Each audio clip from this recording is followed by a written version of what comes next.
All right, guys, we're already on part 5 of the early Muslim expansion. Now, we just witnessed the Battle of Muzaya. I think that's how you say it. And also, we just also did the Battle of Walaha. So if you haven't seen that, go back and see that. So Khalid has basically just took over the Euphrates River at this point. He has gone from the south all the way to, what is that?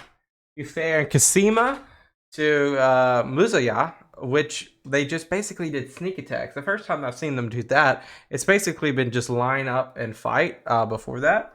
And now what we'll witness today is the Battle of Firaz, and we'll also do the Battle of Ajnadayn.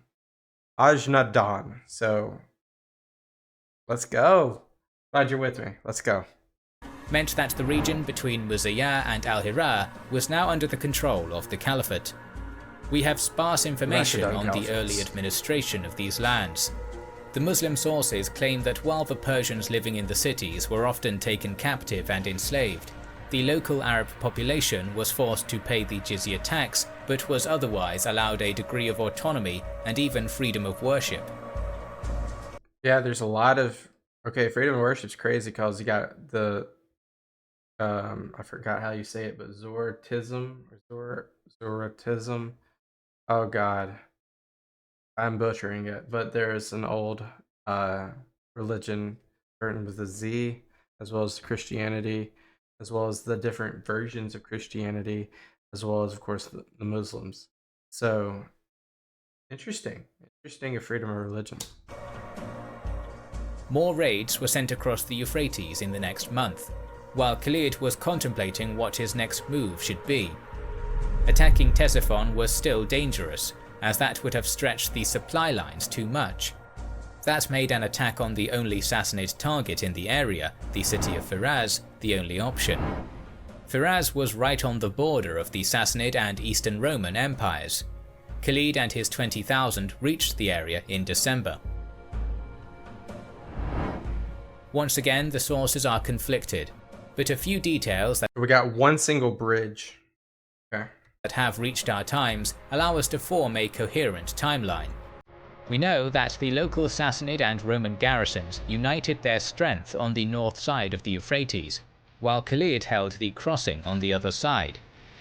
Despite the fact that the Muslim sources state that the united Roman Sassanid force was large, it is fair to assume that neither empire could have a large force in the area, since the Sassanids needed those troops in central Iraq, while the Romans were concentrating their own forces on the crucial coastal areas and urban centres already being raided by the smaller Muslim armies. So the Sassanids and the Eastern Romans, I wonder, you guys know like how their relationship was between the two? Were they and also I thought there was a vassal state as well for the Eastern Roman Empire somewhere in this region, to the west. So yeah, most of the armies compacted to the central Ctesiphon area. This is easy pickings for the Caliphate. Even with a united force and the inclusion of the local Arab tribes, the allies, led by the Sassanid commander Hormozd Jadi, Okay, that might answer my question. The Roman Sassanid army. So they're allies, I'm guessing. probably had between 15 and 25,000 troops. For 5 or 6 weeks, the armies remained opposite each other, as neither side had a safe place to cross the river. It seems that sometime in the 3rd week of January, Khalid slightly retreated from the positions he held, perhaps baiting his counterpart into Here we attacking. go. Indeed, the allied force crossed the river and formed up against the Muslims. Both sides had a similar disposition, with infantry in the centre and cavalry on the wings. The allied army charged the Muslims, probably hopeful that their heavier equipment would give them an advantage. Slowly but surely, this charge pushed Khalid's lines back. Simultaneously, the Muslim general ordered the cavalry units from the second rank to leave the main body and take position to the far left. They have a lot of patience, by the way, Khalid's army, because these maneuvers and tactics that he's had to do over the course of the few battles require patience and just hope at the end of the day. The Roman Sassanid army continued to advance, and the Muslims retreated even further. Khalid's detached force was ordered Wait, they went all the way to the bridge? I thought they were just about to, like, circle them. to take the bridge and then attack the allies from the rear. This maneuver was successful, and Hormuzd Jadid's army immediately started losing cohesion. The allies thought that there was another big Muslim army that took the bridge and would soon surround them. Jeez. Simultaneously, Khalid's main force started their counterattack, and those units of the allied army not killed Oh my god. That easy? on the spot started routing. Now, we got to give credit for the infantrymen and the cavalry for holding their own in all of these battles, because the strategy and the evasive maneuvering is cool, but for the infantry could still lose at the end of the day, so they did not. So we got to give credit where credit's due there. Towards the northeast. A certain number managed to swim across the river, but more than half of the allied army was killed. Khalid lost a few hundred from his ranks. Just too good. Yeah, the Sassanids. There we go. I wanted a view like this. So the Rashidun Caliphate has taken basically the entire west side of the Euphrates, and now a couple places on the other side of the Euphrates. The Tigris is basically the only border they have for the Sassanids at this point. The Sassanids, which is a vassal state to the Eastern Roman Empire, acts as more or less a buffer right now for the Rashiduns and the Eastern Romans. The Eastern Romans not really trying to put too much. I mean, you got Hercules over there. I'm guessing he's the emperor. They don't want to mess with these people right now. They're kind of like helping out a little bit here and there, but I'm not. Obviously, the Eastern Roman Empire could like put up 100,000 troops immediately and could send them down there. I'm not sure why they didn't do that. They must not think that it's worth it. Khalid was about to attack deeper into Persian territory, but he soon after received a letter from the Caliph, Abu Bakr, at the Rashidun capital of Medina. The letter ordered him to cease his attacks on the Sassanids and to move into Syria to battle the Romans. Oh, here we go. Here we go. We were just talking about this, and here comes Heraclius. So Khalid and a small contingent of his army prepared to move west. As with the Mesopotamian invasions, there had probably been no better opportunity for a strike into Roman lands, as the destructive quarter-century-long conflict from 602 to 628 had undermined crucial defences in both regions. The Roman East, with all its religious, cultural, financial and strategic significance, was now dangerously vulnerable. During 633, the Muslims sent 4 separate corps to invade Palestine, in addition to the areas around the Sea of Galilee, the River Jordan and the Dead Sea. Though they achieved success, assaults on the large urban settlements of the region could not be considered until reinforcements were brought up. So, both for the additional troops and for Khalid's expertise in warfare, I wonder what simulation software this person's using. Immediately I was thinking of OOBS, which is I think it's like ultimate something battle simulator. You guys know what I'm talking about. But it doesn't look like that quite. Abu Bakr sent the order for him to move west. Where are we going? To save time and to bypass Roman defences, the Muslim general chose a more dangerous route through an especially desolate, waterless stretch of the Syrian desert. They like desert.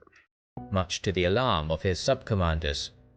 In order to survive, it is reported that Khalid, in his ingenuitive way, ordered 20 camels be forced to drink large amounts of water so that they could be used as makeshift storage tanks.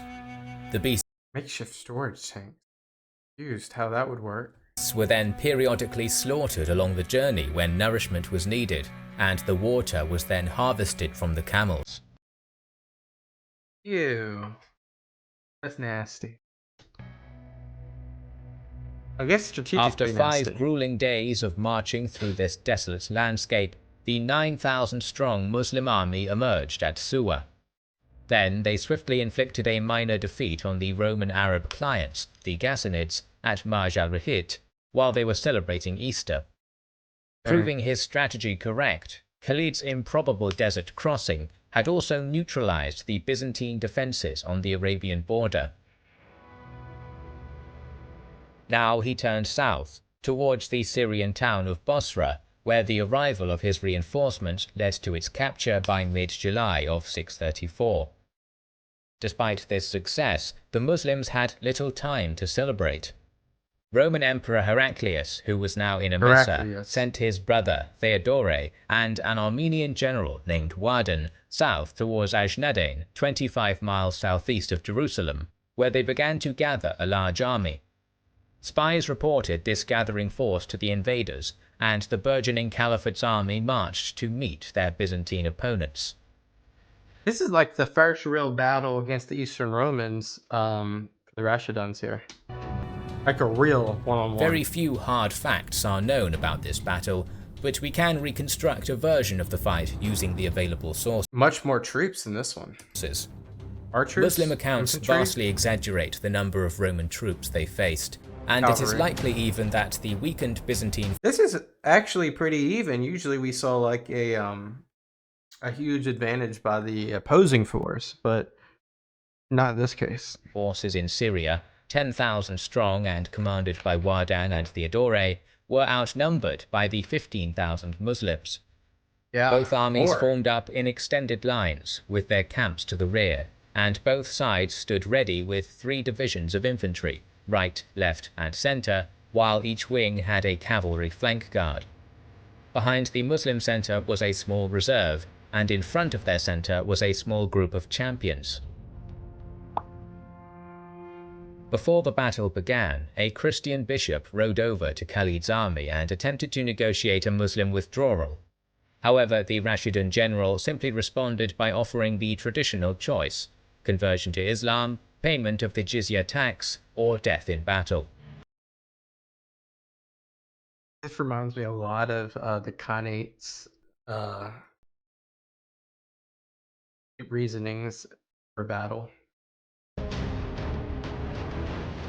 The fighting at Ajnadayn began when the Byzantine auxiliary missile units, stationed ahead of the main line, began to rain arrows and stones on their adversaries. As the superior Byzantine ranged units loosed, the Muslims suffered losses and were unable to respond. However, one Muslim warrior named Dirar, heavily armoured and brandishing a heavy shield, stolen from a Roman soldier, marched directly into the arrow fire, shouting his war cry. After the hail of missiles ceased, Dirar and his entourage of fellow champions were met by their Byzantine counterparts, and it is said the Muslims got the better of the fighting, slaying several Roman elite warriors and 2 generals. Okay. As the dueling came to an end, the Rashidun army attacked. It's so interesting about the dueling. You know, it's like a fight within a fight. And the subsequent fighting was a slogging match with little maneuver, and lasted until nightfall.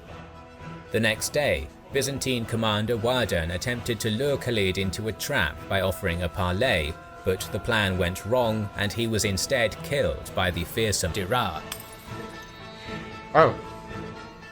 Aiming to exploit the confusion which this loss of leadership caused in the Roman ranks, the Arabs attacked again, with their flanks in front and center behind. After savage hand-to-hand fighting, which exhausted and depleted both armies, Khalid deployed his 4,000-strong reserve in the center and drove deep wedges through the Roman formations in this area. Right there. Unable to withstand the pressure any further, their line collapsed. So, just like that, they were able to handle the Eastern Roman Empire at a pretty sizable fight. Crazy, isn't it? After this defeat, Emperor Heraclius sent his brother Theodore back to Constantinople in disgrace. At the same time, the remnants of his shattered army, in addition to the local Roman population, withdrew to the apparent safety of the walled cities, which subsequently became crowded with refugees.